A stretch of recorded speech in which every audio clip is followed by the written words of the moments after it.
घरोघरी तिरंगा अभियानामध्ये महापालिका मुख्यालय येथे स्वाक्षरी फलक आणि सेल्फी स्टँड. स्वातंत्र्य दिनाच्या पार्श्वभूमीवर देशभर सुरू असलेल्या घरोघरी तिरंगा 2025 या अभियानाअंतर्गत ठाणे महापालिका मुख्यालय येथे तिरंगा प्रतिज्ञा स्वाक्षरी फलक आणि तिरंगा सेल्फी स्टँड उभारण्यात आला आहे. या दोन्हीचे उद्घाटन मंगळवारी सकाळी ठाणे महापालिका आयुक्त सौरभराव यांनी स्वाक्षरी करून तसेच छायाचित्र काढून केले.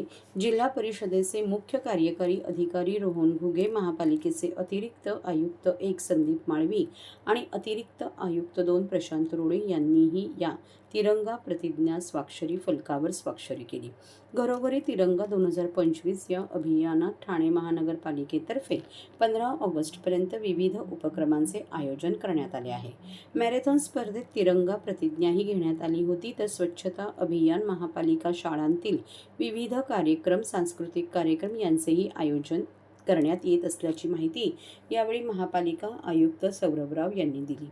महापालिका मुख्यालयातील तळमजल्यावर तिरंगा प्रतिज्ञा स्वाक्षरी फलक आणि तिरंगा सेल्फी स्टँड उभारण्यात आला आहे. तेथे सहाय्यक संचालक नगर रचना संग्राम कानडे, मुख्य लेखा व वित्त अधिकारी दिलीप सूर्यवंशी, उपायुक्त जीजी गोदेपुरे, मनीष जोशी, उमेश बिरारी यांनीही तिरंगा फलकावर स्वाक्षरी केली. तसेच सेल्फी स्टँडपाशी छायाचित्रेही काढली. त्यांच्यासोबत उपस्थित पत्रकारांनीही तिरंगा प्रतिज्ञा स्वाक्षरी फलकावर स्वाक्षरी केल्या. हर घर तिरंगा याची जी संकल्पना आहे, यामध्ये भारत सरकारचे निर्देश तसेच राज्य सरकारची सूचनेप्रमाणे आपण साधारणतः 1 ऑगस्ट पासूनच हा अभियान सुरू केलेला आहे. याचे 3 फेजेस आहेत. 1 ऑगस्ट ते 8 ऑगस्ट, 8 ऑगस्ट ते 12 ऑगस्ट आणि 13 ऑगस्ट पासून 15 ऑगस्ट यामध्ये विविध जे कार्यक्रम आपल्याला हाती घ्यायचे आहे त्यामध्ये ठाणे महानगरपालिकाने खूप उत्साहाने सहभाग नोंदवला आहे.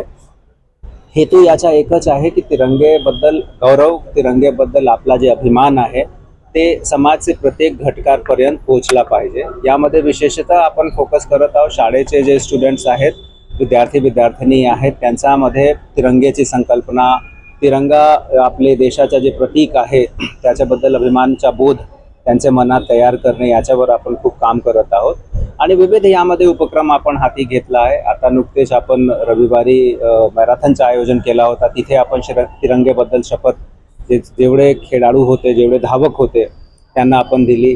याच्या व्यतिरिक्त शाळा महाविद्यालयामध्ये रंगोली स्पर्धा, चित्रकला स्पर्धा, निबंध स्पर्धा, क्विझेस हे आहेत. त्याच्या व्यतिरिक्त हरघरतिरंगा.com ही जे वेबसाईट आहे त्याच्यावर क्विझ स्पर्धा आहे, ज्यामध्ये आपण आपले मुलींना स्टुडंट्सला सहभागी होण्यासाठी प्रेरित करत आहोत.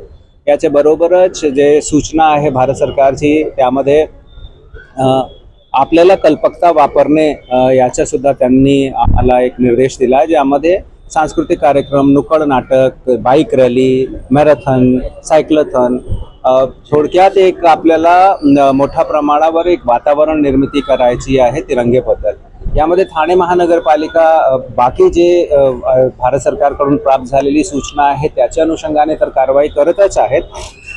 आपण 15 ऑगस्टचे पूर्व 15 आपले जे आमचे जे वल्नरेबल पॉईंट्स असतात गार्बेजच्या दृष्टिकोनातून, ज्याला आपण GBP म्हणतो, अर्थात जिथे अनेक वर्षापासून किंवा अनेक दशकांपासून असे स्पॉट्स जिथे गार्बेज पडायचा, कचरा पडायचा, त्याच्या संपूर्ण कायापलट करणे, त्याच्या फेसलिफ्ट करणे हा आपण अभियान हाती घेतला आहे आणि 15 ऑगस्टचे पूर्व असे 15 लोकेशन आपण कन्वर्ट करणार आहे. थोडक्यात जे स्वच्छतेचा संदेश आहे आणि हर घर तिरंगेचा संदेश आहे ते या दोघांना आपण संयुक्त करण्याचा प्रयत्न करत आहोत. साधारण किती तिरंगा पथकाकडून पोहोचणार आहे? आस्थापनांना देखील मागच्या वेळेस आपण तिरंगा दिला होता, यंदा देखील एक वेगळा स्वरूप असणार आणि कोणकोणते महत्त्वाचे स्पॉट निवडले गेले? आपण जे तिरंगेचा वाटप आहेत आणि तसेच तिरंगेची विक्री आहे याचे विविध केंद्र आपण तयार केलेले आहेत.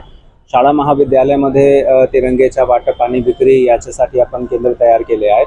जेवढे आपले महत्त्वपूर्ण चौक आहेत तिथे सुशोभीकरण करणे, जेवढे महत्त्वपूर्ण आपले रस्ते आहेत तिथे सुशोभीकरण करणे, याच्यासाठी महापालिकाने नियोजन केलेलं आहे. याचे बरोबरच तिरंगेचा विटंबना होणार नाही 15 ऑगस्टच्या कार्यक्रमानंतर आणि कुठेही त्याचा अपमान होणार नाही याची सुद्धा आपण काळजी घेत आहोत आणि त्याच्यासाठी आपण विशेष प्रबंध केलेला आहे. सर, गेल्या काही दिवसापासून कचऱ्याचा